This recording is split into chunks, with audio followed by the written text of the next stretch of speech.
오늘은요, 고려가요의 또 다른 작품, 동동이라고 하는 작품을 살펴보려고 해요. 교과서에는 실려있지 않지만 그냥 청산별곡 하나만 보고 고려가요 작품, 고려가요의 갈래를 논하기에는 조금 작품 수가 부족하다 보니까 하나를 선생님이 추가를 했어요. 그래서 청산별곡도 그렇지만 이 동동이라고 하는 작품 정말 유명한 기본이 되는 작품이거든요. 그래서 한번 살펴보도록 하겠습니다. 여러분, 동동도 고려가요예요. 그럼 당연히 고려가요의 특징을 가지고 있겠죠. 그래서 고려가요의 특징 언급했었습니다. 보면은 평민들이 주된 작가층이면서 향유층이라고 했고요. 그러다 보니 뭐 사랑, 이별, 뭐 자연을 예찬하는 거, 아니면 평민들이 어떻게 삶을 살았는지, 어떤 모습이었는지 이런 걸 잘 담고 있다고 했어요. 그래서 평민들의 노래였지만 입에서 입으로 전승이 되다가 나중에 궁중으로 유입되는 과정에서 한글 창제 이후에 문헌으로 정착이 됐다. 그래서 이 특징을 가지고 있는 또 다른 작품, 동동을 보겠습니다. 자, 우선 살펴보기 전에요. 선생님이 이 오른쪽에는 현대어 풀이를 실어놨어요. 사실 이거 현대어 풀이 없이 선생님이 학습지를 올렸었고 수업까지 다 찍었었거든요. 그런데 수업을 찍다 보니까 여러분들이 이 현대어 풀이 선생님이 풀이해주는 거를 받아 적느라고 제대로 수업을 못 들을 것 같더라고요. 그래서 다시 학습지도 올리고 수업 영상도 다시 찍게 됐습니다.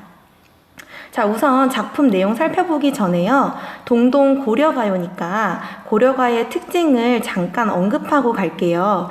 자, 보면 후렴구가 붙잖아요. 고려가요에는. 그래서 청산별곡에서는 얄리얄리얄라 성 얄라리얄라 요게 지금 후렴구였고, 동동이라고 하는 작품에서는 각각의 연에 뭐가 반복되고 있죠?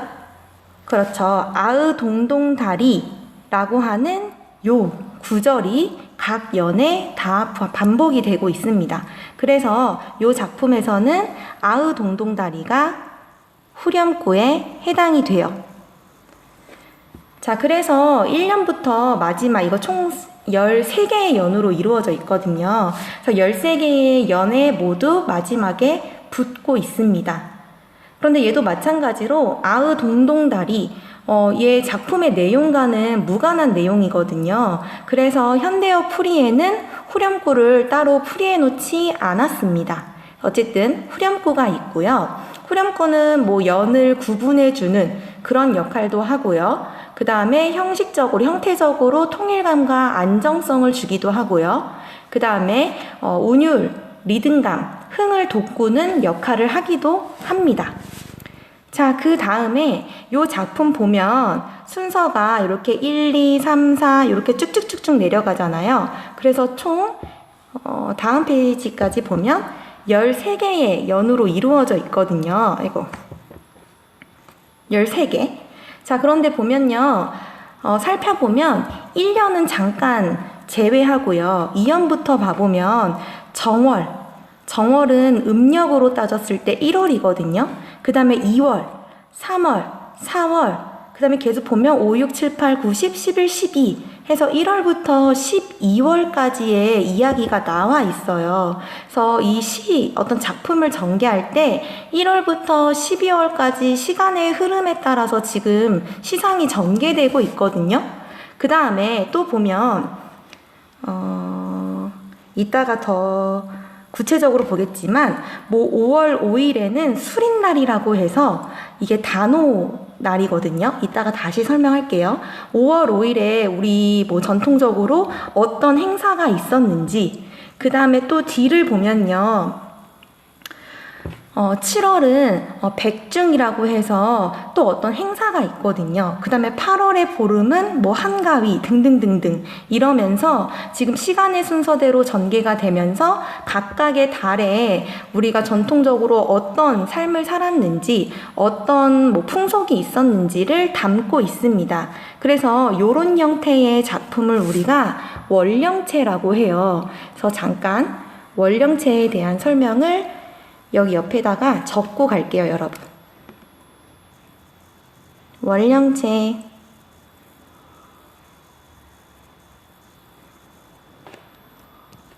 월령체 노래에 해당이 됩니다. 자, 그래서 월령체는 일단 형식적으로는 1월부터 12월까지 시간의 흐름에 따라서 전개가 됩니다. 1월에서 12월까지 시간의 흐름에 따라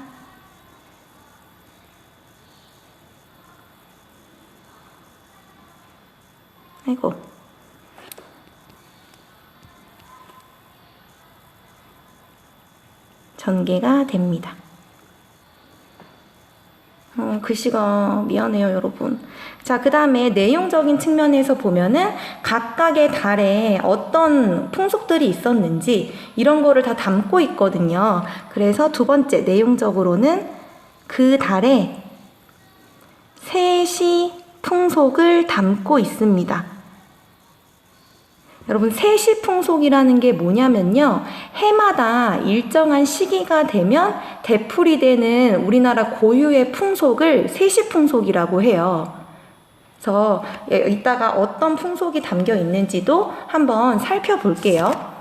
자, 우선 이렇게 고려가요, 동동의 특징이었어요. 동동은 고려가요 중에서도 월령체 노래다라는 걸 언급했습니다. 자, 그러면 이제 살펴볼 건데요. 사실 1월부터 12월까지 내용을 담고 있기 때문에 12개의 연이 지금 월령체로 되어 있거든요. 그런데 잘 보면요, 얘 1년만 약간 형태가 다른 것과는 달라요. 보면 2년부터는 정월에는, 뭐 2월에는, 3월에는 이런 식인데 갑자기 1년에는 덕이랑 곰배에 받잡고 뭐 이런 내용이 나오거든요. 일단 해석부터 해볼게요, 여러분. 오른쪽에 현대어 풀이가 있기는 하지만 여러분, 현대어 풀이를 보면서 작품을 보는 것보다는 원래 본문을 보고 해석이 안 되면 현대어 풀이를 참고하는 걸 추천을 해요. 자, 일단 볼게요. 덕을한, 즉 덕이라고 하는 것은 곰배에 받잡다는 게 받치다라는 뜻이거든요. 근데 요 곰배라고 하는 게 뒤에라는 뜻이에요. 뒤. 즉 덕이라고 하는 거는 뒤에다가 받치고, 복이라고 하는 것은 림배는 앞이거든요. 앞에다가 받치겠대요. 그러면서 덕이여 복이여, 즉 덕, 복이라고 하는 것을 나즈라, 얘가 또 받치다라는 뜻이거든요. 그래서 받치러 오십시오 라는 뜻입니다. 얘는 받치다라는 뜻이에요. 아니면 진상하다, 이렇게 차려서 이렇게 대접하는 그런 걸 진상이라고 하죠. 자, 어쨌든 덕, 복이라고 하는 거 받치러 오십시오, 오세요라고 얘기하고 있어요. 그러면 일단 얘 내용은 덕과 복이라고 하는 거를 비는 형태거든요. 그래서 일단 덕과 복을 빕니다. 저는 내용이 약간 이상하잖아요. 왜 갑자기 무슨 덕이랑 복을 빌러 오래? 요거는 설명을 해줄게요. 여러분, 고려가요는 원래 민중들의 노래였는데 나중에 이제 궁중으로 유입이 되면서 뭐 연회장이나 아니면 뭐 이런 행사의 노래를 부르게 되잖아요. 즉 근데 보면요, 이런 궁중에서 행사가 있으면 당연히 맨 앞에는 누가 있겠어요? 임금님이 와 있을 거예요, 왕이. 그래서 여러분, 요 1년은요 사실 백성들이 불렀던 그 민요를 궁중으로 유입하는 과정에서 나중에 덧붙여진 부분으로 봅니다. 자, 그래서 1년의 내용을 보면은 덕을 뒤에다가 받친다고 했거든요. 그래서 뒤라고 하는 건 뭐 지금까지 뭐 우리나라를 뭐 이렇게 지켜준 그런 신령님께 바친다, 요렇게 해석을 합니다. 신령님께. 그 다음에 복이라고 하는 건 앞에 계신 분, 바로 누구죠? 임금님이죠. 그래서 이 내용은 사실 덕, 복 이렇게 하는 거 우리 신령님과 임금님께 바치러 오세요. 우리 임금님의 복을 기원해 주세요. 이런 내용이에요. 그래서 얘는 추후에 궁중으로 유입되면서 덧붙여진 부분이다.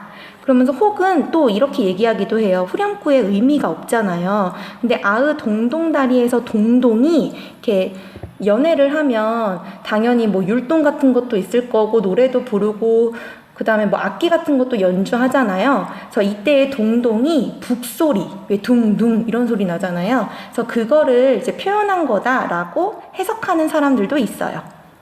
근데 어쨌든 요 1년은 추후에 나중에 덧붙여진 부분이다. 그래서 고려가요의 또 특징을 보여줍니다. 자, 그러면 2연부터는 이제 원령체의 내용이 이제 제대로 나오는데요. 2연부터 한번 봐볼게요. 정월의 날인물은 즉 음력 1월 1일입니다. 이때 날인물이라고 하는 건 냇물이거든요. 그럼 여러분 음력 1월이면 설이니까 뭐 한 2월 정도 되겠죠. 근데 이때 냇물은 아으라고 하는 건 감탄사예요. 그냥 요거에 해당돼요. 냇물은 녹저, 어저라는 게 얼다란 뜻이고요. 녹저는 녹다란 뜻이에요. 그래서 냇물은 얼었다가 녹았다가 하는데 즉 냇물은 변화가 있다는 거죠. 얼었다 녹았다 계속 이렇게 왔다 갔다 해요. 그런데 누릿 가운데 누리라고 하는 게 누리가 바로 세상이거든요. 이 세상 가운데에 나곤 태어난 몸하 내 몸은 홀로 널셔 얘가 홀로라는 뜻이에요. 혼자. 여다라고 하는 거는 지내다라는 뜻이거든요. 살다 지내다. 즉 냇물은 저렇게 얼었다가 녹았다가 하는데 즉 변화가 있는데 이 세상에 태어난 내 몸은 어떤 변화도 없이 그냥 예전이나 지금이나 계속 혼자 지내고 있구나 라고 노래하고 있습니다. 그러면 지금 혼자 있는 나와 반대되는 어떤 자연물을 보고 있죠? 저 냇물을 보고 있습니다. 그래서 얘 잠깐 표시할게요. 무슨 색으로 할까? 자, 보면 냇물이랑 내 몸, 요 두 개가 지금 서로 대조를 이루고 있습니다. 어떻게 표시하지? 이렇게 반대되고 있다. 대조를 이루고 있습니다. 그래서 우리 나와 다른 상태의 사람을 보게 되면 뭐 이런 거죠. 나는 너무 힘들어. 삶이 너무 힘들어. 그런데 내 옆에 있는 사람은 너무 행복해 보여. 그러면 내 주변에 행복한 사람의 모습을 보면 괜히 내 처지가 너무 더 안타까워 보이고 더 약간 슬퍼지고 우울해지고 뭐 이런 경험 있잖아요, 다들. 그래서 이 부분은 대조를 이루면서 화자의 이 혼자 지내는 이 처지, 외로움 이런 거를 더 강조시키는 역할을 합니다. 자, 그래서 이연의 내용은요, 정리를 하면 혼자 사는, 홀로 사는 외로움 요렇게 정리를 할게요. 자, 그 다음 세 번째 연입니다. 2월 보름에, 보름은 보름이에요. 2월 보름에, 음력 2월 보름에 아으는 이제 감탄사니까 해석 안 할게요. 보름에 높이 현 등불 다오라. 자, 높이라는 건 높이라는 거고요. 현은 켜다라는 뜻이거든요. 높이 켠 등불 다호라라는 거는 이따가도 계속 나올 건데 같구나라는 뜻이에요. 즉 2월 보름에 높이 켜져 있는 등불 같대요. 그러면서 만인을 비추실, 즉 만인은 모든 사람이거든요. 모든 사람을 비출 드시셨다. 여기서 요렇게 생기는 단어가 모습이라는 뜻이에요. 왜 우리 등불 켜져 있으면 어두운데 이렇게 위에 등불 켜져 있으면 주변을 다 환하게 비추잖아요. 그래서 요 만인 모든 사람을 비출 만한 모습이시도다. 뭐 요런 내용이에요. 그러면 지금 요 내용은 등불이라고 하는 거를 높이 표현하고 있거든요. 등불의 모습을 가지고 있다는 거죠. 그래서 여기에는 해석을 어떻게 하냐면 중간에 요 부분이 빠져있다고 봐요. 요 사이에 누가 등불 같냐면 화자가 좋아하는 임의 모습. 그래서 해석을 내가 사랑하는 그 임의 모습이 마치 켜져 있는 등불 같다. 그래서 만인 모두에게 뭔가 비춰준다. 선한 영향력을 주는 그런 아름다운 모습, 빼어난 모습을 가지고 있다. 이런 내용입니다. 그래서 이 등불이라고 하는 건 내가 사랑하는 임을 의미하는 그런 시어라고 볼 수 있죠. 그래서 얘 정리하면요. 빼어난 임의 모습을 의미합니다. 자, 그 다음에 3월이 됐습니다. 3월에는요, 3월 나면, 그러니까 3월이 지나면 개라는 게 여러분 열다, 피다란 뜻이거든요. 우리 꽃이 피는 걸 개화라고 하잖아요. 피어난대요. 3월이 되면. 뭐가 피어나냐? 만춘 도래꽃이요. 만춘은 늦봄을 의미해요. 다래꽃이는 진달래꽃입니다. 그러니까 3월이 되니까 진달래꽃이 피어났다는 거죠.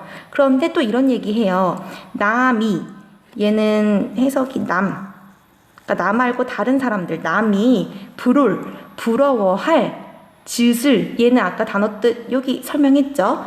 남이 부러워할 모습을 지니고 나셨다. 태어나셨구나. 라고 얘기하고 있습니다.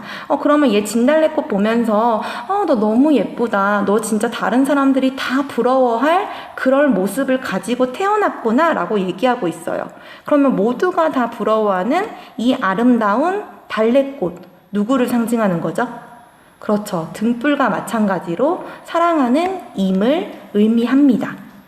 자, 얘도 정리하면 아름다운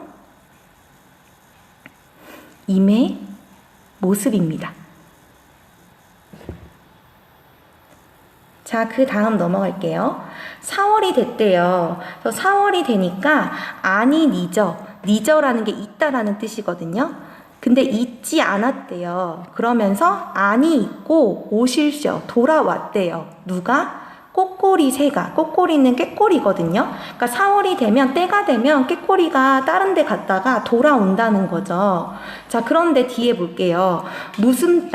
무슨따라는 거는 무슨 이런 뜻이거든요. 무슨 일로. 녹사님은, 녹사라고 하는 게 여러분 벼슬 이름이에요. 고려시대에 실제로 있었던 벼슬 이름이거든요. 즉 이러죠. 무슨 일 때문인지, 무슨 일로 녹사님은 옛날의 내 모습, 옛날의 나를 나를 잊고 신겨 계시는가? 라고 얘기하고 있습니다. 자, 그러면 여러분, 녹사님은 돌아오지 않아요. 돌아오지 않고 있어. 그런데 누구는 돌아와? 꼬꼬리새는 돌아오죠. 그럼 지금 꼬꼬리새와 녹사님은 서로 반대됩니다. 그래서 얘도 체크를 할게요. 아까 요 색으로 했던 것 같아요. 꼬꼬리새랑 녹사님, 요 둘도 서로 대조를 일으킵니다. 대조. 즉 꼬꼬리새는 때가 되면 나를 찾아와요. 4월이 지나면 4월이 되면 꼬꼬리새는 날 찾아오지만 녹사님은 나를 잊고 찾아오지 않는다는 거죠. 그래서 계속 이렇게 대조를 또 이루고 있어요. 그러면 꼬꼬리새를 보면 또 저 새는 때가 되면 돌아오는데 왜 내가 사랑하는 임은 돌아오지 않지? 하면서 본인의 처지, 외로움 이런 게 좀 더 커지겠죠. 자, 그 다음 정리할게요. 그래서 얘는 오지 않는 임에 대한 원망입니다. 자, 그 다음 5월이 됐습니다. 5월 5일에 수린날이라고 나와요. 지금 얘 수린날은 지금 세시풍속이 아예 나오고 있거든요. 주황색을 썼나요? 안 썼구나. 그럼 주황색으로 체크를 할게요. 자, 이거에 대한 조금 설명을 할게요. 우리가 단오날을 사실 오늘날에는 안 지내니까요. 그래서 단오 여기다 배경 지식처럼 쓰겠습니다. 단오라고 하는 건요, 우리가 음력, 전통적으로 음력 5월 5일에 보냈던 행사예요. 우리나라 명절 중에 하나였어요. 그래서 단오날이 되면요, 단오떡이라고 하는 걸, 떡을 만들어서 나눠 먹고 뭐 이렇게 놀았고요. 그 다음에 여성 같은 경우에는, 적을까요? 여성 같은 경우에는요, 이렇게 창법물에 머리를 감아요.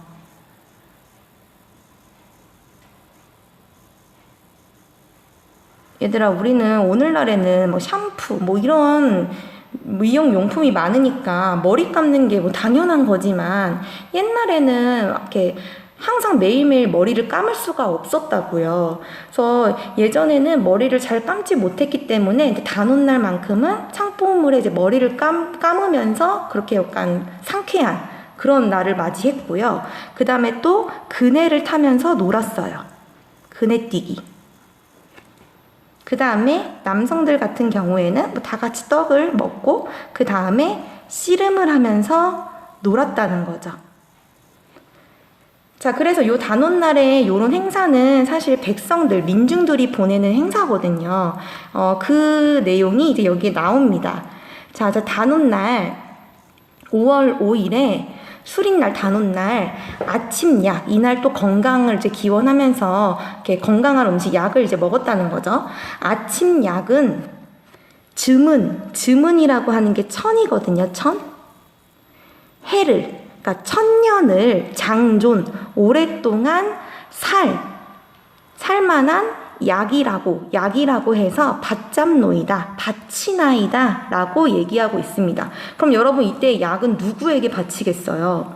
그렇죠. 사랑하는 임에게 바치겠죠. 그래서 이 내용 정리하면 임에게 바치는 정성입니다. 자, 그래서 요 앞부분 한 절반 정도 살펴봤는데요. 여기까지 내용을 보면 지금 화자는 사랑하는 인간은 떨어져 있는 상태인 것 같은데, 임의 모습이 너무 이렇게 훌륭하고 아름답고 모두가 다 부러워하는 모습을 가지고 있고, 또 화자는 임에게 약을 바치면서 이렇게 건강하기를 약간 기원하고 이런 모습이에요. 그래서 얘 백성의 노래였지만 사실 요 부분을 보면 이 노래를 왜 궁중에서 유입했는지 좀 알만하죠. 왜냐면 이때 등불, 도래꼬지 뭐 이런 모습이 물론 사랑하는 이성을 상징할 수도 있지만, 만약에 왕 앞에서 불렀다면 왕이라고도 볼 수 있잖아요. 즉 등불이 켜서 만인을 비춰, 이거는 훌륭한 임금이 정치를 잘해서 백성들을 편안하게 해주는 그런 모습으로도 해석할 수 있고요. 그 다음에 남이 부러워할 만큼 우리 왕이 굉장히 뭐 아름답다, 이렇게 띄워줄 수도 있고요. 그 다음에 또 단오날 이렇게 약을 바치는 이 내용도 보면은 우리 왕이 오랫동안 이제 지내시기를 바라는 그런 내용으로도 해석할 수 있기 때문에 궁중에서 제법 불렀을만 하죠. 자, 그럼 여기까지 살펴봤고요. 다음 페이지로 넘어가겠습니다. 자, 이제 6월이 됐습니다. 여기서부터는 살짝 내용이 좀 더 재밌어져요. 자, 6월 보름이 됐는데요. 별해, 발온, 빛, 다호라. 자, 여러분, 다호라라고 하는 건 아까 단어 뜻 얘기했습니다. 같구나라는 뜻이라고 했거든요. 근데 뭐랑 같냐면 별해라고 하는 게 벼랑해라는 뜻이에요. 그 다음에 발온은 버린, 그 다음에 빛은 진짜 우리가 머리에 빗는 빛을 얘기합니다. 자, 그러면서 벼랑에 버려진 빛 같대요. 그러면 지금 여기에서 벼랑에 버려진 빛, 그럼 누가 이 버려진 빛 같냐? 여기 앞에는 또 생략된 내용이 있어요. 내 신세가. 즉 화자 자신의 모습이 버려진 빛 같다는 거죠. 근데 여러분, 빛도 요즘에는 많지만 옛날에는 빛이 그렇게 이렇게 널리 쓰인 이렇게 쉽게 구해서 이렇게 자주 갈아서 쓸 수 있는 그런 게 아니라 이렇게 여러 번 쓰다가 너무 더러워지면 이제 이거를 버렸거든요. 그런데 약간 이제 이 빛에 묻은 게 뭔가 더러운 것들 이런 거를 이제 막 벼랑에 이제 버리면서 뭐라고 하죠? 약간 애군을 떨친다? 약간 이런 의미도 살짝 있었다고 해요. 근데 어쨌든 그렇게 버려진 빛 같다는 거죠. 자, 그 다음 뭐라고 하냐면 돌아보실 님을, 그러니까 나를 돌아보실 임을 적금이라고 하는 건 잠시라도 라는 뜻이거든요. 잠시나마 존니노이다. 지금 내가 쫓아가겠다, 따르겠나이다 라고 얘기하고 있어요. 그럼 지금 보면 이미 나를 돌아보시면 내가 임을 쫓아가겠다 이런 얘기를 하면서도 나 되게 벼랑에 버려진 빛 같아 라고 얘기하고 있어요. 그러면 지금 요 내용을 가지고 유추를 하면 이 화자는 임에게 약간 버림받았구나, 버림받은 슬픔을 담고 있는 내용입니다. 자, 그 다음요. 넘어갈게요.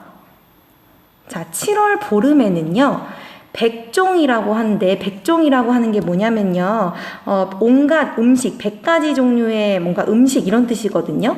얘를 배하다라는 게 뭐냐면, 차리다, 버리다 이런 뜻이에요.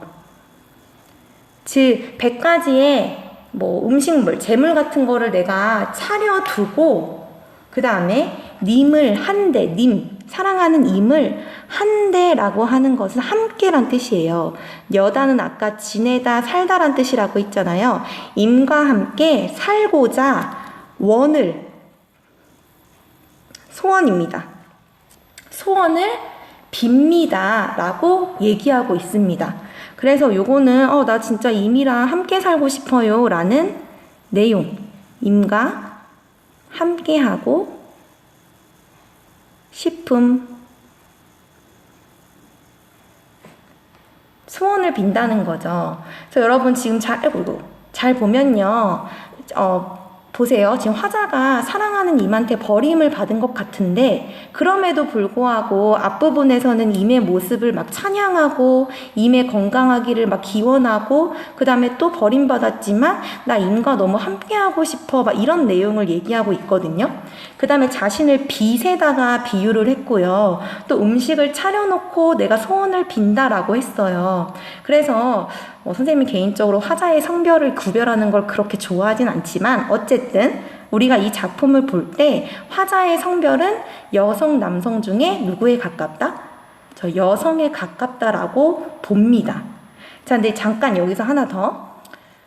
음력 7월 7일, 7월 보름이잖아요. 이때도 세시풍속이 있었어요. 그래서 얘 잠깐 체크하고 갈게요. 아까 주황색으로 했었죠? 7월, 여기다 하지 말아야겠다. 음력 7월에 백종, 음식을 차려놓는 게 있었는데, 얘가 뭐냐면요, 음력 7월이면 여러분 한 9월 초? 뭐 이 정도 되는데, 이때 선선한 이제 가을쯤이 되면, 뭐 과일이나 야채나 이런 것들이 점점 이제, 맺게 되잖아요. 이걸 수확하게 되잖아요. 그래서 이때쯤 되면은 약간 먹을거리가 조금 이제 풍부해진다고요. 그래서 이럴 때 백중날이라고 해서, 백중날이에요. 그래서 뭐 100가지 곡식의 씨앗을 갖추어 놓고 약간 이제 막 지냈던 그런 때라고 합니다. 자, 그 다음 8월로 넘어가 볼게요. 8월 보름에는요, 갑의 날이 많은, 여기서 갑이라고 하는 게 뭐냐면요, 갑의 한가위입니다. 요건 지금 우리도 지내는 한가위죠. 자, 8월 보름에 갑의 한가위 날이 많은, 날이지만은, 그러니까 한가위 날이 됐어요. 그런데 이렇게 얘기해요. 님을 매셔놓은, 즉 사랑하는 님을 모시고 여다 지내야지만 오늘날이 갑의 한가위 날입니다 라고 얘기하고 있어요. 즉 임이 없는 한가위 날은 한가위가 아니라는 거죠. 그래서 얘도 보면은 이렇게 명절이지만 임이 없어서 나에게는 명절이 명절 같지가 않아. 그만큼 임을 그리워하고 있습니다. 자, 그 다음에 구연으로 넘어갈게요. 구연이 아니라 시변이네요.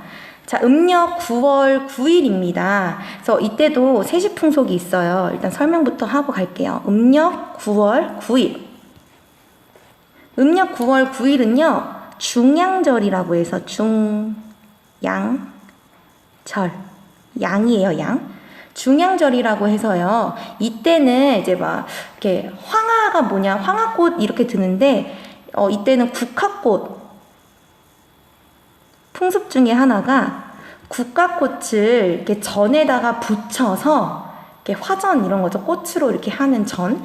얘를 붙여서 이제 민중들이 다 같이 나눠 먹는 그런 행사가 있었다고 해요. 풍습이 있었다고 해요. 자, 그럼 한번 봐볼게요. 자, 9월 9일에 약이라고 해서 먹는, 그러니까 모두 이제 아프지 말고 건강합시다 이런 차원에서 국화꽃을 붙여 먹었다는 것 같아요. 자, 그런데 황화꽃, 황화꽃이 여러분 국화꽃이에요. 국화꽃이 안에 드니, 그러니까 내 집 안에 피어났대요. 그런데 세셔 감안하여라. 이게 무슨 뜻이냐면 굉장히 조용하구나, 고요하구나 이런 뜻이에요. 자, 이게 어떤 상황이냐? 그냥 그림 못 그리지만 그릴게요, 여러분. 이렇게 집이 있어요. 이때 뭐 초가집이었겠죠? 그러면 이렇게 막 이렇게 울타리처럼 막 이렇게 있다고 치세요. 그러면 이제 음력 9월 9일쯤이 되면 여기저기에서 국화꽃이 핀다는 거죠. 그런데 우리 집 안에도 이렇게 막 이렇게 국화꽃이 펴 있다는 거예요. 점점 피면서 우리 집 울타리 안에도 꽃이 피고 있어요. 자, 그러면 원래 같았다면 이 꽃을 따서 사랑하는 이미랑 부쳐 먹으면 정말 좋은데 지금 사랑하는 이미 있어요, 없어요? 없잖아요. 그래서 이렇게 국화꽃이 피었지만 우리 집 안은 굉장히 고요하다는 거죠. 그럼 여러분, 이 화자가 상상을 해봐요. 집 안에 핀 국화꽃을 보면 자신의 처지가 어떻겠어요? 꽃이 피었네. 그런데 저 꽃을 같이 부쳐 먹을 사랑하는 내 임이 없네. 왜 또 임은 나를 안 오지? 나 그럼 버림받은 막 빛 같네. 막 이런 식으로 더 자신의 처지가 외롭게 느껴지겠죠. 그래서 요 황화꽃이라고 하는 얘도 화자를 더 약간 슬프게 만드는, 외롭게 만드는 그런 역할을 합니다. 자, 그래서 얘 정리하면요. 임이 없는 쓸쓸함, 요렇게 정리할게요. 그 다음에 10월이 됐습니다. 10월에 점이연 바롯타오라. 자, 점이다라는 게 뭐냐면요. 점이다. 얘는 얇게 여러 개 조각으로 얇게 베어내다 이런 뜻이거든요. 그런데 무슨 얘기 하냐면 점여놓은 요게 뭐냐면요. 보리수 나무예요. 즉 얇게 정말 얇게 베어낸 정말 얇은 보리수 나무 같대요. 그럼 또 누가? 그렇죠. 내가 보리수나무 같다고 얘기하거든요. 그러면 얘도 아까 그 벼랑에 버려진 빛처럼 화자가 자신의 모습을 이렇게 비유하고 있습니다. 근데 그러면 왜 얇게 점여진 보리수나무 같냐? 이런 얘기를 해요. 꺾어서 버리신 후에 여러분 이거 선생님이 잘못 썼다. 다니실이 아니라 디니실이거든요. 아이고, 얘는 몸의 진이다란 뜻이에요. 진이다. 자, 보세요. 자, 꺾어서 버린 후에 지니실 한 분이 이걸 지니고 다닐 그 한 사람이 없구나라고 얘기하고 있어요. 자, 보면 여러분 우리 되게 얇은 나뭇가지 같은 거 굉장히 이렇게 지나다니다가 쉽게 부러뜨릴 수 있잖아요. 자, 그런데 이거를 꺾어서 뭐 누군가가 소중히 막 품고 가져가는 게 아니라 그거를 꺾고 나서 그냥 버리고 만다는 거죠. 그래서 꺾어버리고 나서 이거를 즉 나를 품 안에 지니고 갈 그 한 사람이 없구나. 즉 나를 사랑해줄 사람이 없구나 라고 얘기하고 있습니다.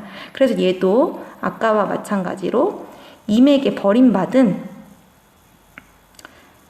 슬픔에 대해서 얘기하고 있습니다. 자, 그 다음에 11월입니다. 봉당 자리에, 봉당이라고 하는 게 안방이랑 건너방 사이에 약간 공간이거든요. 어쨌든 그 봉당 자리에 한삼을 두 펴, 한상을 덮고 누워 있대요. 근데 이거 한삼이 이불 같은 거인데 혹적삼이거든요. 혹적삼. 그러니까 얇은 이불이라고 생각하면 될 것 같아요. 자, 어쨌든 이거를 덮고 누워 있대요. 그러면서 아예 본인의 심정을 이렇게 얘기해요. 슬을 살아온다. 즉 얘는 슬픈 일이구나 라고 얘기하고 있어요. 고운이, 그러니까 고운이를 놔두고 스시옴은 각자라는 뜻이거든요. 얘는 고운이, 그래서 여 사이에 해석을 위해서 놔두고 얘를 집어넣을게요. 고운 이를 놔두고 스시옴, 각자, 너다 산다라고 했잖아. 각자 살고 있구나. 각자 지내는구나. 즉 임과 내가 떨어져서 지금 살고 있구나. 나 혼자 누워 있구나. 이런 이야기입니다. 그래서 얘도 홀로 지내는 슬픔을 이야기하고 있어요. 그럼 여러분 보면 음력 11월이면 한겨울이잖아요. 한 1월 정도 될 것 같아요. 양력으로 따지면 뭐 12월이나. 그럼 이렇게 추운데 봉당 자리에 약간 방과 방 사이에 뭐 안 그래도 추운데 거기에 호접삼, 이게 뭔가 겹겹이 만든 이불도 아니고 정말 얇은 그 적삼 이불을 덮고서 혼자 외롭게 누워 있는 거죠. 약간 얼마나 처량해 보여요. 그래서 이런 모습을 이야기하고 있습니다. 자, 마지막 12월입니다. 12월 분디남가로, 여기 남가라고 하는 게 나무거든요. 분디나무예요. 즉 나무로 깎은 그 다음에 나즐 반이쩌 다오라. 나즐이라는 게 뭐냐면요, 이렇게 뭔가 차려 올릴 반이라고 하는 건 소반.